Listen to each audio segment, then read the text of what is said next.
How would the quality of your life change if you could live at your best every day by listening to Brain Beats? Welcome to Business Without Barriers, the show bringing you strategies to turn barriers into success breakthroughs and thrive in a volatile world. The show bringing humanity back to business. I'm your host, Carmen Wild, and today my guest is Morry Zelcovitch, one of the few certified brainwave entrainment engineers on the planet, with a notable goal to bring the proven benefits of properly engineered brainwave entrainment into every home. As a child, Morry heard thousands of voices in his head, leading to severe depression, which in turn inspired his quest to enhance human well-being, and a lifelong dedication ensued to create leading technologies in human development. He is the creator of the Morry Method, which helps the listener increase brain power such as concentration and enthusiasm while reducing stress and anxiety. His leading-edge recordings and proprietary techniques include quantum mind power and quantum confidence, which are acclaimed by his legion of listeners. Morry is also the creator and director of Active Minds Global, a leading business that develops cutting-edge audio brainwave entrainment products or brain beats that enhance academic performance, peak performance at work, and revitalizes the mind. I'm intrigued to know more, and I hope you are too. A huge welcome to you, Morry. Oh, thank you so much, Carmen. I really appreciate it, and I'm honored to be here. It's a privilege to have you.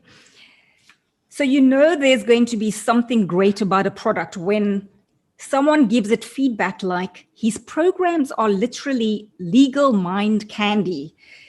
His triliminals, oh my God, they are just the cat's meow and pure bliss. What's different about your work compared to others in the field, Morry? Well, I'm not really happy sticking with the status quo. So I'm not going to say my work is better, but I can definitely say my work is very, very different. Every time I come out with something new, it's not just a new product by name, it's a new product by technology. So I add new methodologies and new ways to stimulate the brain and to stimulate the mind so that facets such as creativity, innovation, stress reduction, anxiety reduction, the ability to have stronger relationships. And when you say relationships, a lot of people often think romantic. Well, yeah, that definitely. But I'm talking more from a business perspective. Relationships are very important when you do business. And my recordings and systems actually help people to be better at whatever it is they're doing and however they do it without any real effort on their part. And I think that makes it probably more unique than anything else that might be out there. Let's go right into that then. There's a host of other things that I wanted to get to before, but I'm fascinated by the simply listening to, let's say, call them brain beats. And it has all this incredible array of benefits. How is it possible? Because it sounds too good to be true. I'm sure many people say to you, Morry, come on, I mean, how the hell do I'm going to put something in my ears? I'm going to listen to things. And you're telling me my relationships are going to improve. All these amazing things are going to happen. I'm going to be joyful. Give us a little bit about what's going on to make it so. Well, I'm sure a lot of people are thinking of the scientific phrase woo-woo right about now, which I get quite a bit. Yeah. But the truth of the matter is there's natural facets of the brain and how the mind operates too. One of which is called the frequency following response. And I'm sure everybody in your audience is familiar with doing this kind of thing. Now, excuse me, because I don't really have a sense of rhythm, but let's pretend I did. You kind of bop into the music. Exactly. And this is something you do automatically. You're not really aware that you're doing it, but you do it anyway. That's a form of entrainment. And that's a form of what we do to your neurons, which are your brain cells. So the way your brain cells operate is that they are constantly pulsing. And when I say pulsing, I don't mean like inhaling and exhaling, getting bigger and smaller, but they're pulsing minute electric impulses. And depending on how many times a second that they pulse and the region of the brain that they're located in, they will release different neurotransmitters, endorphins, or hormones. They also stimulate different areas of the brain differently. So what happens is, naturally, things just happen. Interestingly, what happens when it comes to the brain and when it comes to your reaction and action in life and business and the universe, really, is that your chemistry dictates how you perceive the world around you, and it dictates how you perceive circumstances around you. So if you're finding it difficult to close business, if you're finding it difficult to close a relationship, if you're finding it difficult to do anything with your mind, anything creative, from a creative standpoint, anything from an inventive or any way, then the chances are you're not producing the right chemistry. And often that's a function of not having the right thoughts. So you might go into a negotiation thinking, boy, I really need this. Mm-hmm. I really hope this works out well. But when you're saying, I hope this works out well, what you're really thinking is, I am scared. S-less. I have no idea what I'm doing here, or I'm afraid that I'm going to look that way to whoever I'm speaking with. That's what your brain is really thinking. So your brain is coming up with neurotransmitters, endorphins, and hormones that reflect that due to the brainwave activity that those negative thoughts create. That negative thinking creates the negative chemistry, which creates your issues during the conversation or during the call. So what happens is you end up sabotaging yourself, and you wonder, is it that I'm not selling something that's good? Is it that my service isn't good? Is it that I'm no good? And then that just produces, because those are, again, more negative thoughts, that produces more chemistry that allows you to feel even worse about yourself, which then translates into your actions and reactions when you're around other people. So when we understand that it's really our neurochemistry that's allowing us to feel the way we feel. If you have a dog or a cat, and when you come home from a day of work and the dog and the cat jumps on you and licks you and is just so loving and you feel so tender, or maybe you have a wife or a husband who jumps on you and makes you feel so warm and tender, whatever that is, that feeling you experience is because you've basically decided to feel that way. You expect to feel that way. And then your brain creates the chemistry through creating the actual brainwave frequencies that allow you to experience what you've decided to feel. Your brain doesn't judge whether it's good or bad. It just says, oh, Morry wants to feel scared, or Morry wants to feel nervous, or Morry wants to feel this. So I'll go into a meeting and I'll start sweating, not because I'm particularly nervous, but because I've decided to be nervous. I don't have a real reason to. I have a good product. I have a good philosophy. I'm a nice person, but I'm not thinking that at the time. Instead, I'm worried about how I'm going to come across. And then that ends up being what really comes across, that I'm worried, that I don't have a lot of confidence. And then maybe I lose the deal because the person that I was speaking with was ready to sign on the dotted line, but then they sense I don't have confidence. And if I don't have confidence in what I'm doing, how can they have confidence in what I'm doing? And then the deal falls, goes down the toilet. Yes, absolutely. So, okay, sure. I have so many questions now buzzing through my head. So what you're saying, that this your chemistry is impacted by what's going on. What your thoughts are impacting your chemistry. Your chemistry is yes. Your environment is impacting your thoughts and your chemistry. So there's an interplay between the environment and what's happening inside of our minds. So if you now add this technology that starts changing the chemistry, if your chemistry changes, is that impacting the thought patterns, which then impacts your response to your environment, which brings you a different response ultimately? Is that how it's happening? That sounds convoluted, but that's exactly what happens. You see, with my personal situation, I was very depressed for decades. Yes. And I realized that chemistry is created by thoughts, which create brainwave activity, and the brainwave activity is actually what creates the chemistry. So I thought, well, that's wonderful. Let me change my thoughts. That should, if I'm right, that should change the chemistry. Problem was, I was so ingrained in my habits that I couldn't really change my thoughts. So my thoughts would change for a few seconds or a few minutes, and then I'd be in a situation and they'd go right back to their reflexive way of thinking, which would then create the brainwave frequencies, which would create the neural soup, as I call it, the neurochemical soup, which would then make me miserable or make me act poorly, in a totally inappropriate way, in a totally inappropriate circumstance. But when you understand that the dynamic is that the negative thinking created the negative chemistry, which then created more negative thinking, and the cycle continues, then I realized, well, if I can't change my thinking, but my theory is right, then if I change my brainwave activity, that should change the chemistry, which would then change my thoughts automatically without me even making an effort.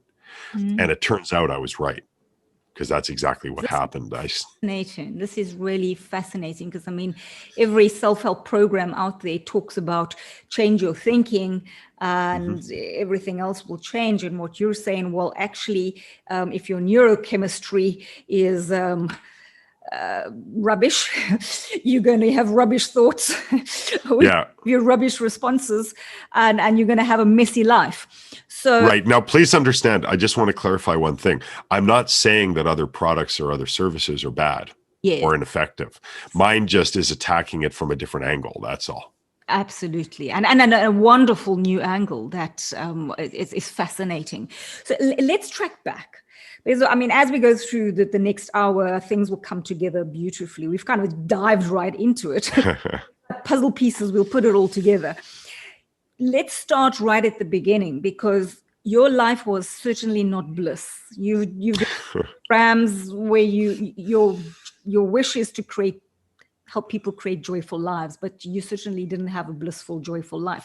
Take us back to that, because that will give everyone an idea of how this transpired. So take us back into your childhood and what happened and how you put pieces together to lead you to this. Okay. So basically, for the better part of 40 years, I used to wake up every morning, cross my fingers, open my blinds in the morning, and hope I would see mushroom clouds. Because if I saw mushroom clouds, it meant I didn't have to live through another day. And every time I opened the window and I saw a bright sunny day, or even rain for that matter, it made me more depressed. Now, some of you might be thinking, well, yeah, but you could have killed yourself, right? And I thought that exactly.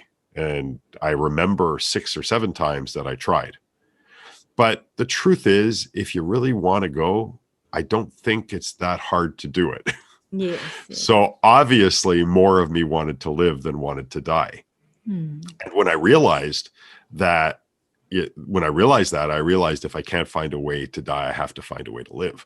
And that's what really inspired me, despite my depression, despite how crappy I felt, despite how much I hated the world and everything around me, and how I thought everything hated me as well, to research and to start figuring out, because I went to see doctors and stuff, and they all told me that you cope really well. And I didn't see a reason why I had to go through the rest of my life coping really well. Turns out it was, some people might call it a blessing, really, because I just misinterpreted all the quote unquote bad things. And because I interpreted them as bad, I did this, back away in resistance. And when you interpret something as bad, you don't see it for what it is, which is really a lesson. When you see something as a lesson, you tend to learn something from it. And I think that's what was trying to happen to me from the very beginning. But I'm so smart, it took me 40 years to figure it out. So I went through 40 years of darkness. Like I tell people, look at the blackest thing in front of you now. Usually it's like, the corners of your Zoom display or something. To me, that was a bright sunny day. Wow. That's how I lived my life. But the truth is, once I started seeing these things as lessons, as education instead of bad, because really in the world, there is no such thing as bad or good. We just choose to define things as such. And it's easy to prove that, because if you have a friend who has a dog and that dog is hit by a car, and then the friend calls you up and they're crying, Bobo or whatever got hit by a car and he's dead, and he's been in our family for 15 years and it's horrible. You feel bad for your friend and you feel bad for the dog because you've probably been over and visited and even played with the dog. But when you hang up the phone with them, they're still depressed for days or weeks or months about this. You move on 5 minutes later. Same event, different reaction. Yes. That's the proof is in the pudding. And the proof there is that we do most of this to ourselves, depending on what values and what meanings we give to specific things that happen. Absolutely. They say that one death is a tragedy. 1,000 deaths is a statistic. So depending on how we look at things, and there's this kind of evidence and proof is around us all over the place. So once you understand the dynamic behind why you feel the way you feel, it's much easier to see things as they truly are, to learn lessons from them, and to make a better life as a result. And that's what kind of started happening for me. I was in serious debt. I had spent thousands of dollars I didn't have on products that I was hoping would help me. And to be honest, I didn't even give them much of a chance. As soon as you read about the next new product, you start on it, even if you only been using the last product you bought for 3 days, because you're so desperate to find something to help you, to make a difference in your life, that you just keep bouncing from one thing to another, never giving anything a real chance. Yes. And that's a problem in this business. When you try to help people in business, when you try to help people in their personal lives, they're just so eager for that instant fix that they're kind of jumping here and jumping there and jumping here, and they don't realize that the jumping is really what's making it worse. They need to take time. They need to try. Look, if you see 3 things that you think might help you, put them aside and do one. Yes. Do one for 45 days if it's got a 60-day guarantee. Do it for 25 days if it's got a 30-day guarantee. If it doesn't work, then you give it back, you recycle that money into your second choice, and then into your third choice, and then into your fourth choice. The beautiful thing about that is you don't end up like me, spending tens of thousands of dollars you don't have on systems that might have helped you, but you never gave them a chance. And you also end up giving everything you try a chance. So maybe some of these will actually help you and help you to make your life better, to make your business better, to make your relationships better. So that's what happened to me. I went through my existence not understanding anything, making all the mistakes in the world, but learning from them eventually after decades, learning the lessons that I needed to learn. And believe me, I still need to learn. There's a lot left for me on the table. We all do. So tell me, Morry, you had these voices in your head. Did that stop at some time in your adult, or was that a childhood thing, or did that continue right through until 40? Yeah. Well, when I had voices in my head, it was rarely voices I could understand. It was kind of like being in a large arena during an intermission, and everybody's talking at once. So you're hearing this din of noise all the time. And occasionally I'd pick out a word here and there, but they were disjointed. They really didn't mean anything. So as far as I can remember, I always had those voices. Like from the day I was born, as far as I'm concerned, up until around 40-ish. What happened was these voices were always there at about the volume that I'm using to speak with right now. And I heard these voices nonstop, and I thought everybody had these voices. So when I'm trying and I'm researching all these different things, and I'm not really seeing any results, but who knows? I mean, I might have seen results had I stuck with them longer. The end result, however, is that I ended up realizing that I need to help myself. So I started researching and I started reading scientific journals and neurobiology and neurophysics and quantum physics. I was trying to understand everything I could possibly understand about reality, or at least my interpretation of reality at the time, to see how, thinking that if I understood what was going on, I might be able to help myself. And that's where I kind of came up with the idea that our brains do it to ourselves. So our brains create brainwave activity, or our thoughts create brainwave activity. And you can see this if someone hooks you up to an EEG and you start reading a book of poetry and you start reading a Stephen King novel, you'll see different areas of the brain light up different colors. And this is just what happens. And it's pretty common knowledge in the medical community and scientific community that brainwave activity elicits different responses within the brain, neurochemical responses, endorphins, hormones, and, neurotransmitters.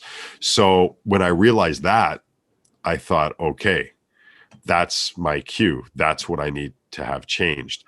And it just led me through a whole series of understandings. And when I finally realized that if I change the way I think, it should change the chemistry, which it didn't because I was too embedded in my drama, that I had to do it through the back door, which is to change the chemistry, which would then create different thoughts.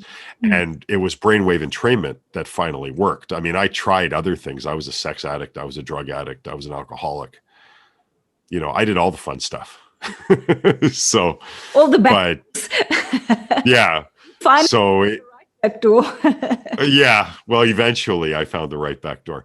But that was the whole point of me going through this. And I think that's what, a lesson most of us need to get through. And that goes for business as well as personal life.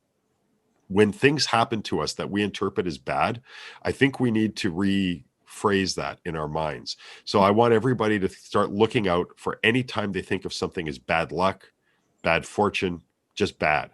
The minute you use the descriptive term or the verb bad, this is bad. Okay. I want you to think, what am I not seeing here? What lesson am I not learning? Because that's where the struggles really originate from. We're misdiagnosing ourselves. We're misinterpreting what's happening around us. The minute we refer to something as bad, we back away from it. We don't want to have anything to do with it. But the minute we look at something as an education, as a learning experience, that's when we learn. So I would like everyone to have it in the back of their head, to have a little sticky note up on their morning bathroom, when they're brushing their teeth, that says, whenever I say or think the word bad, that should be a signal. Maybe you'll need more than one sticky note, but that should be a signal to look at this again. To look at it in a different direction, to look at it from a third person standpoint, so you don't get your own emotions involved. Yeah. And when you do, you'll learn something. Because as I've been learning things, the biggest thing I'm learning is that I've been misinterpreting everything that happens around me. And the universe, God, my parents, myself, whatever, all of this really wants me to be happy. And there's proof. They want you to be happy and they want you to be successful. And I can prove it to every single person in a few seconds. Would you like me to prove it? Yes. Okay, good. You're not just accepting my words. I appreciate that. So the way to prove it is, how do you feel? Okay, let's look at you, Carmen, specifically, and everybody can look at themselves individually. But I'm speaking with you personally, so let's speak this way. How do you feel when you're happy? At peace. Does it feel good? Does it feel bad? It feels great. Good. How do you feel when you're sad or angry or upset or agitated or stressed? Oh, complete opposite. Exactly. Not great at all. And do you think that's a good thing or a bad thing? Remember, good and bad. Yeah. No, it's not necessarily a bad thing. You see. And that's right. And why isn't it a bad thing? Because I'm interviewing you now. That's great, because I resonate with exactly what you say. And I've learned through life that the bad things are opportunities, like barriers are opportunities for breakthroughs. There's something to learn. So I've taught myself after experiencing many barriers and realizing that I needed to do something different, that ultimately when something happens to me now, I don't ask, well, why me? What happened? Poor me. I tend to sit down and go, what am I to learn? What is it that I need to do different? What is the universe trying to signal? What is right that maybe I haven't been seen. So I'm totally with you on that, but it took me time. Now I'm sure that you did, but I want to take you one step further than that. When you feel bad, when you feel stressed, when you feel anxious, when you feel depressed, what that really is, okay, is you having a early warning system. And it's telling you you're either thinking or doing the wrong thing. That's why you feel that way in the first place. Yes, I agree. It's actually a benefit. If you break your arm and you feel no pain, you may not go to a doctor and have it set. or to a hospital and have it set. Instead, you might just let it dangle there. Then when it starts healing, now I don't have use of my hand anymore because all the nerves and everything got destroyed. And especially because I had no pain, every motion I made caused even more damage. So because you have pain, that makes you take action to alleviate that pain, which makes you fix the problem. Pain is a good thing. Discomfort is a good thing. Anxiety is a good thing. All these things are good as long as you interpret them for what they are, as long as you see them for what they are, which is the message that you need to do something differently. You need to think something differently. Yes. When you don't do that, you back away, you turn your head, you stop looking, and problems persist, and you don't know why your business is failing, and you don't know why you can't grow your business. Hey, for all my quote unquote wisdom and knowledge in all of this, I have issues too. Of course. We're all human beings. Exactly. These are things about growing, right? I have lessons to learn. I will always have lessons to learn. Nobody is perfect. And I'll tell you something. You will see other business people who are blowing you out of the water in the success, meter. And you will look at them and you'll think, oh boy, why can't I be making $10 million a year? Or why can't I be making $30 million a year? And they might be looking at you going, how is it so easy for them to smile? The grass is always greener, right? Yeah. So we all have our reasons for being, and we all have our, the areas of our life that we're really, really good at. And we all have the areas of our life where we could use some improvement. But when we start watching and listening to our internal monitor system, if you're in your car and your brake light comes on or your check engine light comes on, how many of you take a piece of electrical tape and stick it over so you don't see the glowing light? Well, why do you do that for your life? And why do you do that for your business? That's what you're doing when you're ignoring the obvious messages. If you're not doing well or as well as you want to be doing, that's because you need to do things differently. And the way you know you're on the right track is when your business starts doing better and when you start feeling better about yourself as well. So, Morry, would you say then too many people are living frustrating lives and ultimately not really realizing their dreams because they're missing the signals or ignoring the signals? Yes. And they don't know how to react to the signals too. Some of them just feel like they're being punched in the head all the time and they don't understand why. And again, that's because they're not interpreting what's happening to them in the right way. Instead of thinking the why me, because why me? A lot of people have things going on. Look, with this whole thing going on with public health these days and, and monetary issues, a lot of businesses are suffering and it's not their fault, right? Yes. It's so easy to blame other avenues. Well, there used to be blacksmiths on every corner of every street. For those of you that don't know a blacksmith, they're the people who would make like horseshoes for horses and nails. They literally form nails on anvils and hot ovens. It's incredible. But there used to be one in every corner. Not that long ago.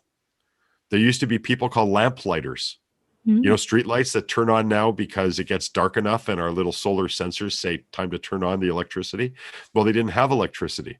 So there are actually people who walked around and they literally had this long like broom handle with a flame on the end, and they would light lamps on the street every night. And then every morning as the sun came up, they would walk around and they would snuff them out. And that was their job. And you know what? They all lost their jobs. There are none of these people. There are no more lamplighters. There are no more blacksmiths. And that's not a sad thing. That's called evolution. Things change. The economy changes. Everything changes. These people found other ways to give value to society. Sometimes we are fighting for something that we need to understand doesn't deserve a fight anymore. Sometimes situations happen to tell us it's time to move on. It's time to expand our repertoire. Look, I created my position because I tried doing other things and I was no good at them. So initially I was depressed. Why do I suck at this? Why are all my friends successful and I stink? Right? I mean, that's a common belief, I think. Why is Joe's business, who's exactly the same business as mine, wildly successful, and my business is struggling to keep its head above the water?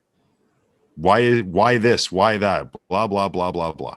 You know what? Feeling sorry for yourself doesn't get you anywhere. And like fear, like anything else, it just stops you from taking action. The truth is, when you look at your situation clearly, then you can see that if you're having issues, it's probably because you're doing the same thing over and over again and expecting different results. You need to keep trying different ways. Business, life changes, it mutates, it evolves all the time.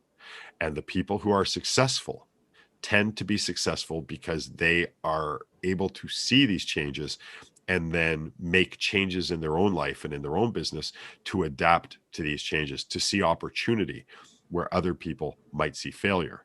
And that's the real trick here. If you're noticing you're having a problem with your business, or you're having a problem being motivated to even do things with your business, then you need to figure out why. You need to look at it from a logical perspective, not from an emotional perspective. You are not a failure. Nobody is a failure. Nobody is supposed to fail. And again, the evidence of that is that failure doesn't feel good. If failure was good for you, then it would feel good. In my case, I'm developing new technologies and new techniques all the time. So often I will hit walls. I won't be able to figure out what to do next. I have 21 new stimulation types and technologies in my little basket of to be invented. Just recently, 2 of them I figured out. That leaves 19. And by the way, this number keeps fluctuating because I always come up with new ideas too. But I don't know how they're going to work. I don't have the answers. But you know what? You have a mind, you have a brain. As long as you believe that you will come up with an answer, then you will. And if you want proof that you'll be able to, just look around you at all the people who've come up with answers. You're no worse than them. They're no better than you. They just have a belief that there is an answer and they will come up with it. And your struggles, if you're having them right now, are not something to be thought of as bad. There's something to be thought of as wonderful because they're pushing you to evolve.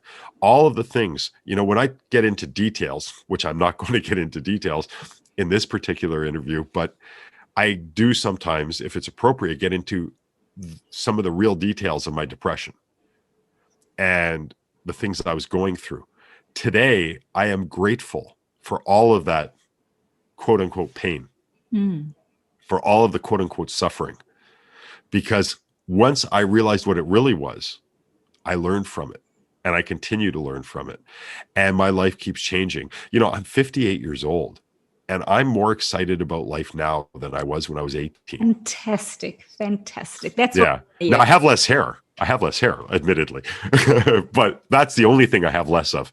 Everything else in life, I have an abundance. And that is because of my attitude and my understanding that the world around us, if it's bad, is only bad because of our interpretation of it. And when you start to look at it differently, you will find your answers and you will find your way out. And that's what my technology did for me. It allowed me to look past my preconceived notions, the things that I was taught that aren't serving me. And the truth is, if something isn't serving you, it's not right for you. If it's not working for you, it's not right for you. It doesn't matter if it's right for Steve and Becky. Yeah. It's not right for you if it's not serving you. And often our struggles give birth to new ideas and concepts and evolutionary techniques. So if you're struggling right now, you're probably this close from a paradigm shift that could change the world, or at least change the world for some people. Which is exactly what you did. So I want to get into that, more of that. But first tell us, so you had this dramatic shift. So 40 years of this struggle and stuff going on and really depressive moments, voices in your head, etc. Then you discovered stuff. You discovered that there was a way, there were answers, there were solutions. You needed to find it. You also discovered, and you needed to look in a different direction. When you started using your brain technologies and you started changing your brain chemistry, give us some insight of the shift. Okay. experience that made your life so beautiful, except not having everything else? So tell us how that shifted for you. Well, the first thing was after the first time listening to my first beta recording, and I put off listening to it. I was actually afraid because I'm doing all this research and I really knew it would have an effect, but I wasn't sure that it would have my desired effect. So I kept putting off and putting off and putting off. Well, finally, one day I listened to it. And interestingly enough, those thousands of voices I was telling you about, they were gone. But I didn't, after one listening, but I didn't, and not permanently though, but they were gone for the first time in my life. Sure. And it was nuts. It was crazy. And I didn't even notice they were gone until they started coming back 5 minutes after it ended. That's when I noticed they were gone. So what did that tell you? That tells you that good things, or when something is functioning normally, you don't really notice it. When something is in a dis-ease, gives you dis-ease, when something makes you uncomfortable, when something is painful, that's when you notice it. I usually suggest this to people by explaining, most people, the big toe on their left foot doesn't really hurt them normally until they stub it. And that's when they know it's there. Until then, they use it. It helps them in balance. It helps them to walk properly. It's, it's there. But you don't notice it because it doesn't hurt you. So that's another paradigm shift I had to realize, starting to be grateful for everything that felt good, paying attention, because no one ever teaches you to pay attention to the fact that you feel good.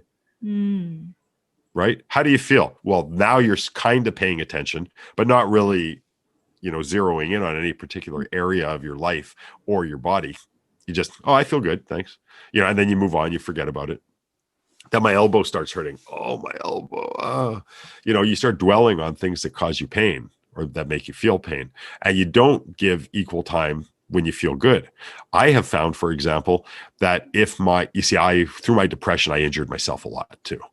So I maybe wasn't trying to kill myself, but I was definitely trying to punish myself. So I have lots of injuries and I still have pain from a lot of those multiple injuries even today. But the thing is, I kind of realized that if my hand hurts on my right hand, but my left hand doesn't hurt, if I put my attention onto my left hand, the pain in the right hand gets better. So it told me that I'm doing a lot of this to myself. And I think that's what a lot of us are doing. We're doing a lot of this to ourselves.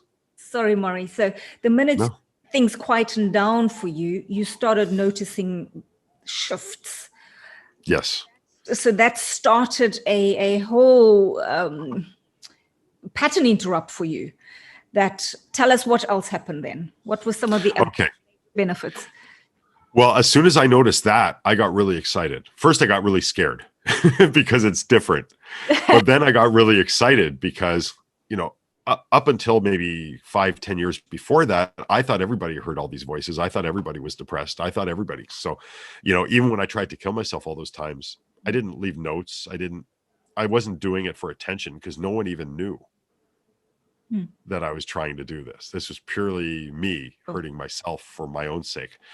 So once that first time I started noticing that the voices were gone, at least for a short while, I started listening more and I started doubling down on everything I was doing because now I'm seeing an end. I see a light at the end of the tunnel and this time it's not a train, coming at me. So I started developing more and more and researching more and more. And the more I put myself into these positive endeavors, the more I started feeling good about myself, even before I started testing the new technologies on myself.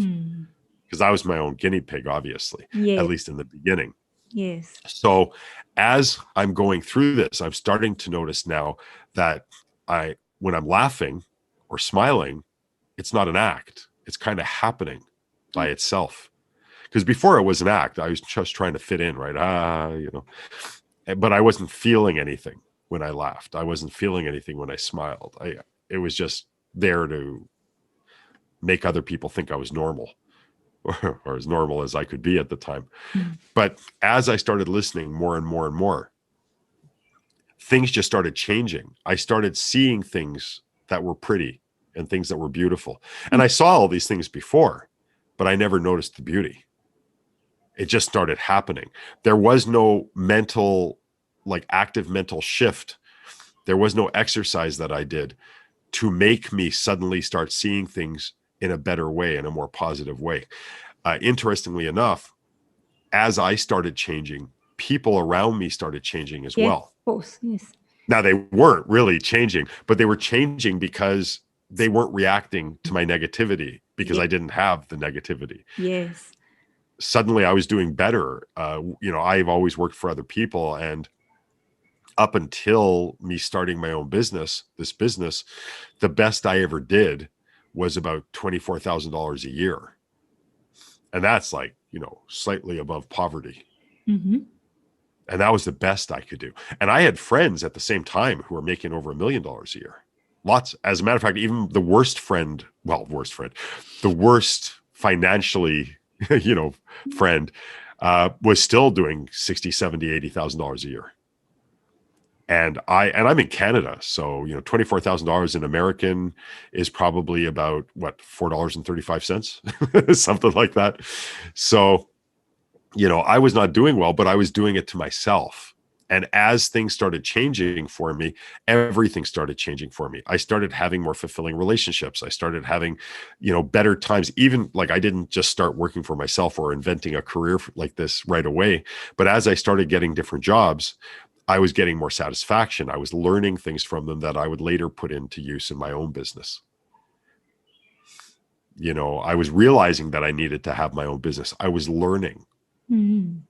I was growing finally, as opposed to stagnating. And just the only thing I was growing before was mold, and moss. Now I was growing as a person. I was seeing the world differently. And the world, people need to understand that we have these preconceived notions of what the world is around us, of what business is around us, of what our careers are around us. But if you really want to know if you're on track, if you're accurate, if you're following who you truly are, you need to follow how you feel, how it feels to you. But not just that. One of the strongest tools to help you to be on the right path is to look around. Mm-hmm. If you see other people, I used to drive beat up old cars that barely worked, right? Holes in my jeans before holes in your jeans were a style, right? All these different things. I couldn't afford to go away on trips like all my friends did and everything. But then it suddenly struck me, well, look at all these people smiling in their new cars. Look at all these people going away, and the airports are full and everybody has money for this and for this and for this, but I don't. So maybe the way I'm looking at things has got to be wrong here, despite the fact that I don't want to admit that. Right? But one of the cool things is that when you realize it's your fault, and I'm only using your fault because that's how people conceive of it. It's not really your fault. It's just your way of looking at things. And you realize that reality can actually be really different. That's when you realize that I put myself into this situation through the way I think and through the way I've been acting, which is the most wonderful, empowering thing that can happen to anybody, because you're not blaming yourself, but you are saying, I was wrong. I'm not seeing the world as it truly is. I'm seeing the world as less than what it is. And because of that, my life is less than what it could be. I can't blame the government for that. I can't blame my ex-bosses for that. I can't blame my employers or employees for that. I don't want to blame anyone for that. I want to use that knowledge to realize that if I decided to turn left and left took me to where I am now and I'm not happy, I can back up a few steps and turn right. I can go up. I can go down. I can go this way. I can go that way. I can do anything I want to do because it was my actions in the first place and my beliefs in the second place that actually created my experience. Other people are successful. I can be too. I just need to make different choices. And have some tools as well as a little bit of help. I needed the tools. I definitely needed the tools. And that's why I'm grateful for all what I used to call pain, but now I call education. Let's go into those tools. Let's hear more about it. Does the brain entrainment, does it give you the same kind of effects as a meditative state? Let's start there. Okay. Meditation is fantastic. For those of you that haven't tried it, I highly recommend it. For me, I was too self-critical to do meditation by myself. I would always be asking, is this right? Am I doing this right? Am I supposed to feel something? What am I supposed to feel? Yeah. By the time I get through with my monkey mind criticizing me for how I'm meditating, I don't think I was get too many benefits there. So what I did was I did my research. I found brainwave entrainment. I did not invent brainwave entrainment. I found it. Mm-hmm. And then I innovated what I had found. And I had tweaked it and made it different so that it would be more appropriate for what I thought was just me. When I designed all of this, when I started coming up with all of this, it was purely selfish. I didn't give a crap about anybody Thank you else. for being selfish, because by being Well, selfish, yeah, but I really didn't give a crap about anybody else. Yeah. I was so focused on my own misery Awesome. that, the rest of the world didn't matter to me. Yeah, yeah. But then as I started getting changing, I started realizing, everybody has a brain. And everybody, by virtue of that, could probably benefit from this style of meditation, if you will. There's studies that show the different parts of the brain are affected by meditation. They've done studies. 6 to 8 weeks of standard meditation can actually shrink different regions of the brain and grow other regions of the brain. Mm-hmm. So that's pretty powerful. 6 or 8 weeks, that's all it takes. Well, this technology, through something called the frequency following response, which I spoke about before, the following the beat, actually makes the brain go into deep meditative states automatically. Wow.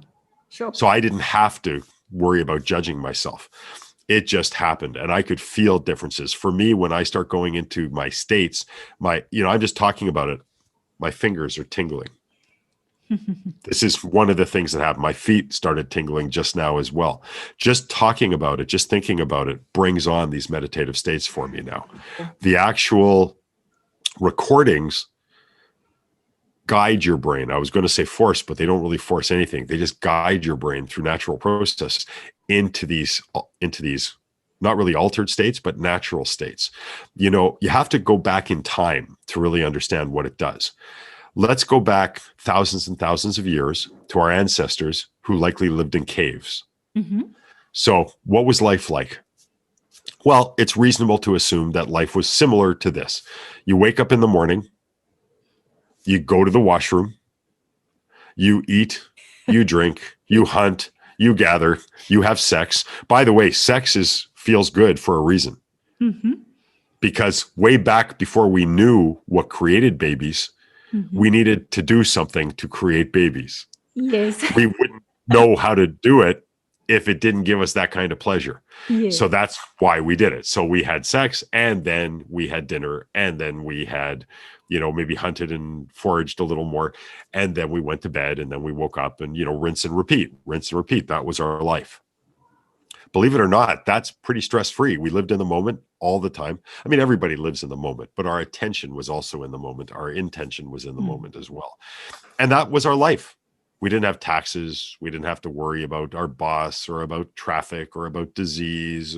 Not that they didn't have disease, but no one knew about it. No one thought anything about it.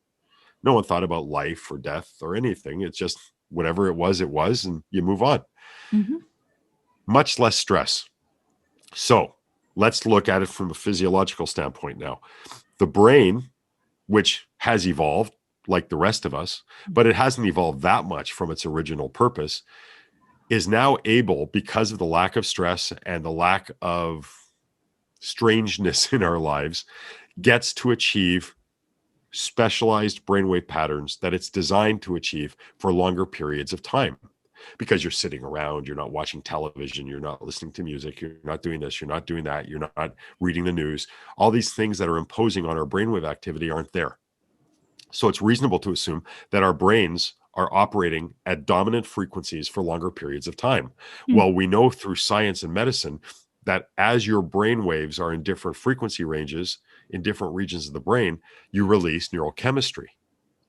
So it's reasonable to assume that we released more neurochemistry back then than we do now, because now our brains flitter all over the place and we're never in any dominant state longer than a few seconds in most cases. which means those states aren't producing the same chemistry that our brains were literally designed to run on. You can conceptualize it this way. Let's say you're driving your car, you have gasoline where the oil should go and oil where the gasoline should go, and you have power steering fluid where your windshield washer fluid should go. Well, the car's not going to run very well. Yeah. Right? Or a bicycle, the front tire's flat, the rear tire doesn't have proper pressure, your brakes don't really work, and your handlebars are all wobbly. So the bike's not going to run very well either. This is kind of what we're doing in our lives. By using these types of recordings, properly engineered entrainment allows your brain to achieve a dominant brainwave state for periods of time longer than we're used to these days. We can achieve 5, 10, 15, even 20 or 25 minutes of a dominant brainwave state, which then produces the neurochemistry that we are designed to function on, but we're not getting. As a result of that, is it any wonder to think why people who use properly engineered entrainment regularly seem to be calmer, seem to have a better life, seem to enjoy their lives more, even though they still have the same issues you and I have. Well, I'm a regular user, so I'm not going to include myself in that. But people who don't use it, they still have the same problems, but they don't act the same way. And that's because they are getting more normalized. Their brains are able to function. This is my theory, okay, that they're able to function at a normal level the way the brain was designed to operate and function at. The gasoline is now in the tank. The air is now in the tire. The steering is now tightened up. The brakes now are adjusted. Everything works better. Everything feels better. And that's the whole point. The whole point is that we need to bring ourselves back to our natural states. This does not take you to a supernatural state. It does not do anything like that at all. It brings you back to a natural state where your brain can create the neurochemistry it was designed to operate with, as opposed to now. Yeah, lovely. That was a fantastic explanation. So how many times a day do you have to use this? So give us an idea of what's optimal. Okay, it depends really on what you want to accomplish. When I had created my first system, which really wasn't a system at the time, I was just using these recordings all the time to defeat my depression. I was actually listening 3 to 5 hours a day. Because remember, I was a mess. I was totally non-functional. I couldn't do anything. And I had decades and decades of feeling that way behind me. But the average person who has serious issues can probably get away with 3 times a day to start. And then as they start achieving and feeling comfortable again and well, or even comfortable for the first time and well, they can start bringing it down. I have clients who listen 1 or 2 times a week, and each time is maybe a 30-minute listening. So I listen at least once a day now. Okay. And it's like exercise. It's like exercise. If you want to exercise, you exercise hard, and you get yourself buff and you get yourself looking good. And then once you get to where you want to be, you don't have to exercise as hard to maintain those results, but you still have to move and to a degree. He's sitting, relaxing with beats in your ear. I mean, it's a simple like this. Exactly. Like sit back with head support or lie down, close your eyes, hit play, comfortable volume. Stereo ordinary headphones. These headphones cost me $10 from Amazon. Okay. You don't want to use noise canceling. You don't want to use bass altering. You don't want to change the equalizer settings. Everything has to stay the same because I have a lot of embedded frequencies and little tricks I do underneath the hood, as they say, that help augment the entrainment process for the user. So I actually have people there's things called light and sound machines. Yes. So they beat and they have flashing lights too. And I have people that have stopped using their machines because they find that my recordings do more for them. Now, that's not everybody. And again, I'm not bad-mouthing light and sound machines. I'm just expressing the power of these things. Yes. When you do something and you have an understanding behind it, it takes away fear. And for me, it took away my fear. It opened up possibility for innovation and for invention. And it's the same thing in business. It's the same thing in romance. It's the same thing in life in general. Fear is the biggest culprit that causes us to sabotage ourselves and causes us to have problems. You can get rid of fear by getting rid of the chemical reaction that caused fear in the first place. And then you're just not afraid. I mean, what would be the reason? So, I mean, it's incredible. You've got this. I try a lot of different things. I'm a personal transformation junkie, so I'm out to constantly reach that next level. And because we're always experience challenges, and no matter where we're at in life, things happen. So we always need to learn more and do different things and expand more. It's you in an ever expansive place. So I get really excited when I hear about different tools and methods, and especially something like this, which enhances so much and you're doing so little to get that ultimate benefit. What would stop someone? So someone that maybe listens 3 times a day, what would stop a person from receiving the benefit? Would it be they get in the way? Have you ever? Oh, yeah. It's your brain and it's your mind. So I have some people who don't want it to work because they want to prove that it's bullshit. Okay. Yes. Sorry. They want to prove that it's, they want to prove that I'm a snake oil salesman. It's your brain. So if you believe something's not going to work, well, there's a pretty good chance it's not going to work. Yeah. If you don't want it to work because you think that I'm taking advantage of people and you want to prove to yourself that I'm taking advantage of people, then you will listen and you will get no results because you are sabotaging the results, because you are telling yourself anything you feel is just you feeling something, or you'll fight it down, because you can fight the effects down, no problem, just like with anything else. Mm-hmm. You can fight it down. You can prove it doesn't work for you, at least. So there's all kinds of techniques that you employ so that you can still feel sorry for yourself. Yes. And we do that. We are a naggy little race, us human beings. Yes. And all we want to do, we don't often want to get better. We just want to have an excuse for not feeling well, or an excuse for failing. It's the government's fault. It's COVID's fault. It's this's fault. It's that's fault. You know what? Look around you. There's plenty of people doing well. We can do well too. Yes. There's certain parts of the world that are doing better than other parts. If you want, be a scientist like me and ask yourself, okay, let's identify the part of the world. If I was a politician right now in today's world, and I wanted to do better for my people, then I would be looking at the countries that are doing better than I am, than my country is. And I would be studying them, and I would be saying, okay, what are they doing differently than us? Why do they have, a healthier population than I do? Why do they have a more successful financially economy than mine is? And I would examine the differences, and then I would figure out ways to initiate similar protocols and similar routines into my business, into my country, so that my people could benefit the same way these other countries are benefiting. And there's always someone who's going to be a little bit better than you, and there's always someone who's going to be a little bit worse off than you. It's not a matter of feeling better because somebody's having more pain and more suffering than I am. It's a matter of learning and then helping others to achieve that too. Your country would be flying. They'll all be brain beating away and joyful. Oh, I tried to get it. I tried to offer it to help with stress and anxiety, because what's interesting about brainwave entrainment when it's properly engineered is that, yes, you can create specific systems that are geared and guide people towards specific responses and results. But when it's done right, you will get benefits above and beyond whatever the stated purpose is. Because it's kind of like saying, I'm going to go to the health club and I'm going to do sit-ups, I'm going to do push-ups, I'm going to jog, I'm going to do weights, I'm going to do everything so that all the muscles in my body get stronger.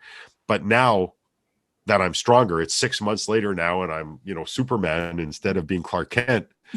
And now I'm saying to myself, well, this is good, but all I can do is lift weights better and run better and jog better and do push-ups better. And of course not.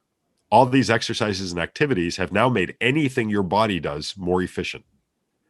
Same thing with your brain. So even though we might be listening for a purpose, okay, I want to have a better attitude towards work. I want to be able to see and be more creative and more innovative. I want to be calmer when I go into meetings. I want to be more secure, more self-confident. So I have all these purposes behind it, but you are going to get benefits above and beyond that as well. The truth of the matter is, often we have situations in our lives where, and these are brought on by society and social standards, where we think we want certain things and those things will make us happy. Okay. And I have friends who are millionaires who thought being millionaires would make them happy. Yes. So they spent 15, 20 years to be multimillionaires, and they have all the money in the world now, but they're really not happy. Think of all that time they spent with the false idea that money is going to make me happy. And now 15 years, 20 years, 30 years, 40 years has flown by, and they're still not happy. They have the money they thought would make them happy, but that isn't what's making them happy. If instead they would have paid attention to their bodies and their minds, which tell you if something makes you happy because you feel happy or you don't feel happy. So if you pay attention to these feelings, you'll be more in tune with what is better for you. And when you're in tune with what's better for you, you will find your business, your life will just naturally get better anyway, because you are now serving yourself as opposed to serving what society is telling you to serve or telling you will make you happy. So sometimes the secret to having a successful business isn't figuring out what's wrong with your business, but it's figuring out what are your values that are holding you back. Because maybe you're working too hard on something you think will make your business better, which in turn will make you happier. But in reality, you're barking up the wrong tree, to use a really old phrase. You're just not understanding that you have systems built into you that let you know when you're on the right track for anything. And you need to start listening to them, and you need to start paying attention to them. And that's something else that brainwave entrainment did for me and does for many of my clients. It allows them to be in a state where they see things for what they really are relative to their own experience in life, as opposed to what they think they are. Because what we think we are, one of the biggest, I'll shut up after this, I apologize, but you've put me on a soapbox now. So one of the things that I really hate is that people are misled. They're taught the wrong lesson. And just because something has been so-called truth for thousands of years, to me, that's a red flag. Because you know what? The world has changed a lot in thousands of years. So if you're going to believe a truth from, millennia ago, you should ask yourself, why am I believing in this? Just because your parents told you and their parents told them, and then their parents told those parents, and so on and so forth. That doesn't make something true. What makes it true is the result you get from it. If you're getting benefits from something, then it's telling you you're on the right track. If you're not getting benefits from it, it's telling you you're on the wrong track. Start listening to yourself. And this is what you get. You get trust in yourself, because you start feeling naturally better, because those blocks that you throw up mentally, the lessons you have learned that are not serving, start going away when you become more in touch with yourself. And again, that happens due to simple physiology. Your brainwave activity changes, your neural behavior changes. It creates different brainwave states, which creates different chemistry. Even if it's subtly different, that's all it takes is subtle. To move a big boulder, you just need a little motion to get going. And then the inertia takes over. And that's the same thing with your brain, and it's the same thing with your life, and it's the same thing with your career and your business. Yay. Okay, I'll get off the soapbox now. I'm sorry. You obviously touched a little nerve on me there. So can carry on. I'm 100% aligned with you. So I'm on the soapbox with you. I just want everyone to be satisfied with their life. I want them to be happy. And you know what? It's important for you to succeed in your business, because everybody, believe it or not, is in the self-improvement business and the self-help business, because everything anyone does, it doesn't matter what your business is. You can be an architect, you can be a doctor, you can be a garbage man or woman, you can be you can be this, you can be that, you can work in the sewers, you can do anything. It doesn't matter. All of these jobs, all of these careers, all of them serve an incredibly valuable purpose in the world. Now, our society doesn't necessarily value certain things as highly as others, but the truth is, forget about what society values you at. You are important and you are valuable, and what you do is important and valuable. And the more successful you can be, the more you're helping me to be successful, the more you're helping me to be happy, because everything you do is designed to make someone's life easier and better in some respect. You should all feel really, really good about what you do, regardless of what it is that you do. It's there for a reason. It's there to help yourself. It's there to help others. It's there to help your family. Everything has a noble purpose. That's why you're doing it. Whether you realize it or not, even if your motivation is just to make money, you're still helping people. If the owner of Mercedes-Benz is out just to make money, well, you know what? Selling a Mercedes helps families to feed themselves on the line. It helps people to put a roof over their head. It helps the person who wants to feel good driving around in a Mercedes. I mean, it helps the salespeople who sell it. It helps the people who make the roads, because the car needs to drive on roads, and all the people who make the roads and make the traffic lights and who mine the minerals, all these, to make the raw materials, to make the finished products, and then the production and the factories, and all these people are interrelated, all because of a car, all because of a pair of eyeglasses, all because of a phone, all because of a Kleenex, all because of anything. There's so much good that happens for so many people because of what you do. You should start feeling really, really good about yourselves. And that in itself will help you to do better and to innovate and to be more successful. I think we now know about what this legal mind candy is all about. And just listening to you, I think my brain chemistry has changed. I wouldn't be surprised. That works. You're right. If you expose yourself to the right influences, to the right information, you will feel better. If you find you're always thinking negatively, try not listening to the news. Just that. You don't have to buy my products. Just stop reading the newspaper. Stop watching news reviews and stuff on YouTube. Stop watching the television. You will see your life gets better, like almost immediately, just from doing that. And you know what? People tell me, but Morry, if I do that, I'll miss things I need to know. No, you won't. Tell you about it. Well, that's the thing. And anything you do need to know, you'll hear about it. You will. The important stuff. The important stuff will make its way to you. Yes. But you don't need to know the lies. You don't need to know the BS. You don't need to know the stuff that holds you back and holds you down. Because let's face it, all the giant rich families of today made their money in the Great Depression. So opportunity exists everywhere. Yeah. When you have the attitude in your mind that opportunity exists, you will see ways to scale your business. You'll see ways to do things. Look, my business has been pretty much stable for like 4 or 5 years. I've been a scientist working in a lab the whole time. I love what I do. I love developing new technologies and new techniques to help people to help themselves, because ultimately that's what it is. It's not me helping you. It's you helping yourself. It's like a Tylenol. If a Tylenol gets rid of a headache for you, but you choose not to take the Tylenol, you're still going to have the headache. Yes. The minute you choose to take that Tylenol, the minute you choose to listen to one of my recordings, the minute you choose to do anybody else's work designed to help you, it is you helping yourself. You are the one with all the power. You've always had all the power. But that's my point. So you just need to understand that it's always been you. It always is you. You've never given away your power. But when you see your power as being off somewhere else or in somebody else's hands, you stop looking for it in yourself. And that's why you might feel disempowered. But feel good about everything you do, because what you do is important in the world, and that's why you're doing it.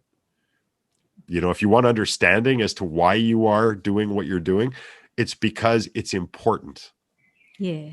And you're doing what you're supposed to be doing. And when you realize what you're doing is important, even if it's just a stepping stone to get you somewhere else, then you can feel good about what you're doing.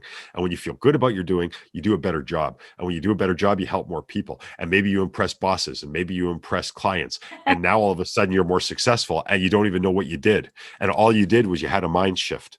You shifted your paradigm from, oh, I hate what I'm doing. I'm miserable. I'm not succeeding. Everybody else is doing better than me. Wow, to, you know what? I'm valuable. And even with what I'm doing, the way I'm doing it now, I am valuable. And I can feel really good about what I'm doing. And then everything grows from there.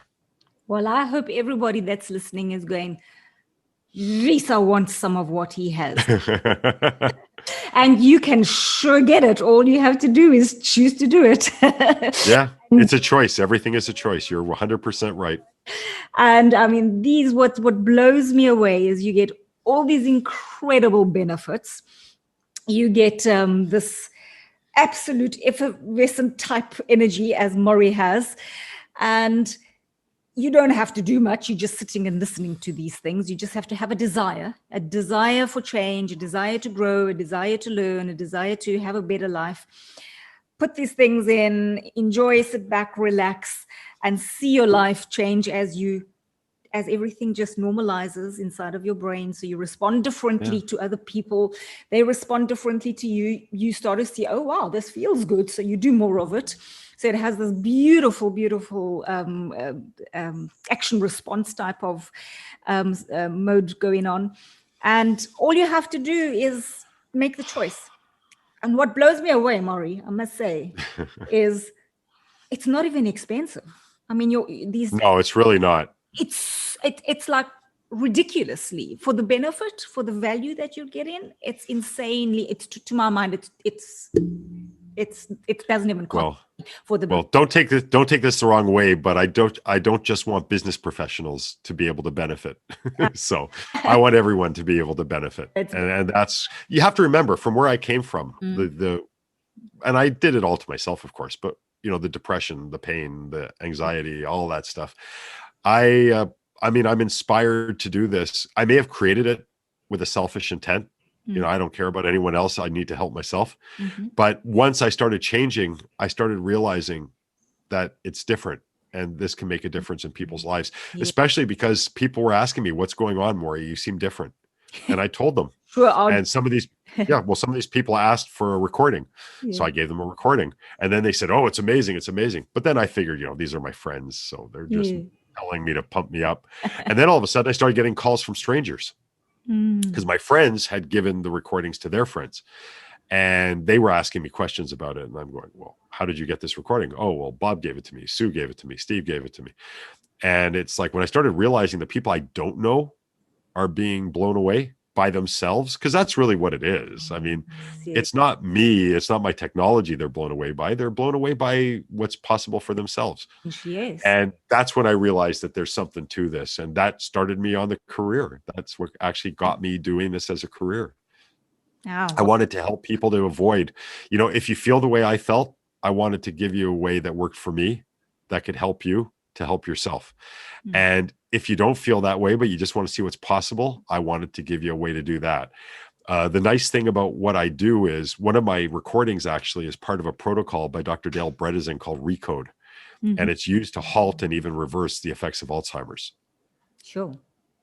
And by doing it, it's not just for the person experiencing the issue. The caregiver, the other person, can use these recordings as well to benefit themselves. So you don't even have to have a real issue to gain benefits. It's simply a matter of making yourself better overall. I have care workers who use it, and they use it on the people that they're caring for.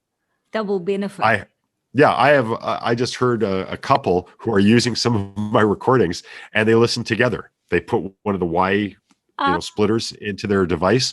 They both plug in headphones, and they lie back and they hold hands and they listen at the same time. You've heard of people being in the same brainwave, right?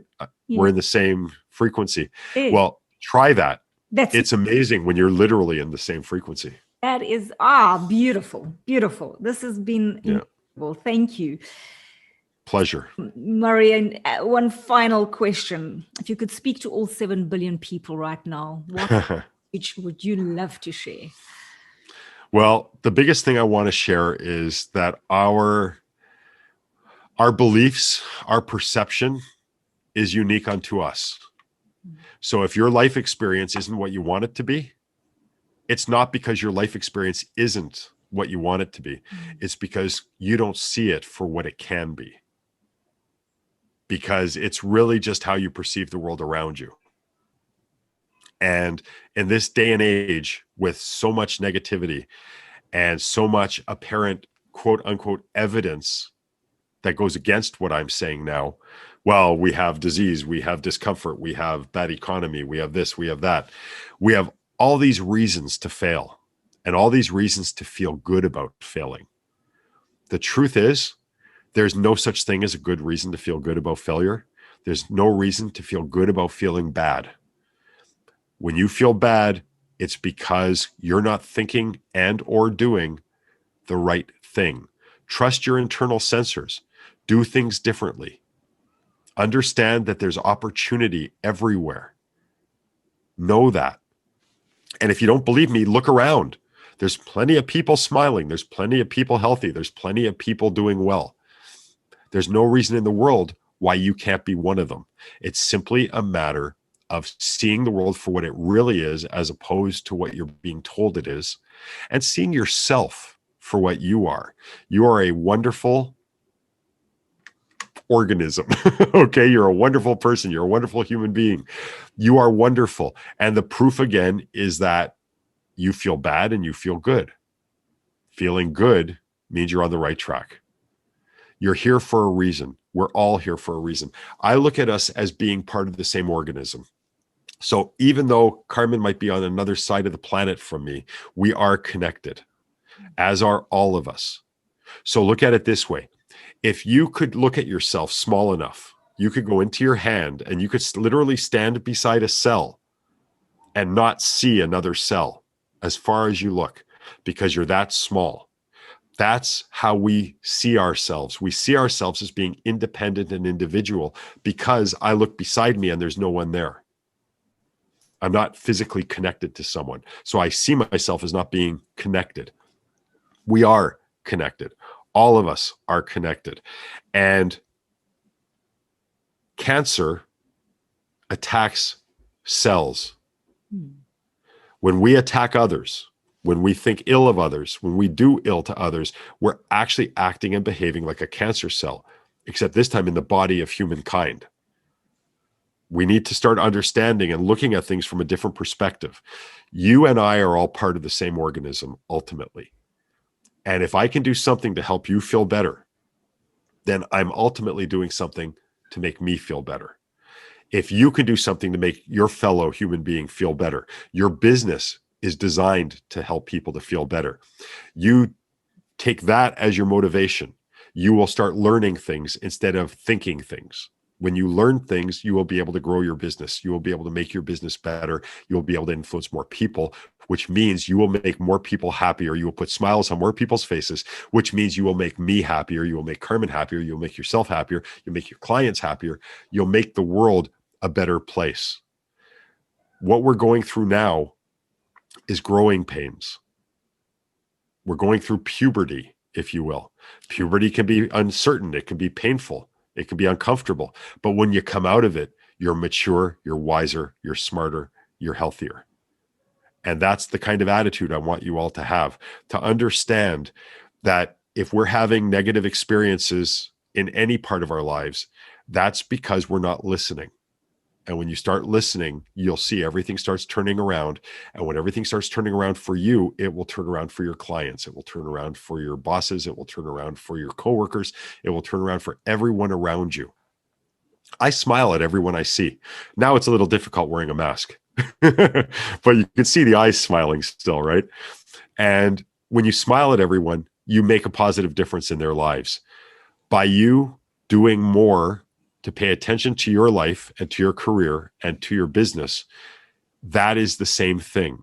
You are making everybody's life that you come in contact with better.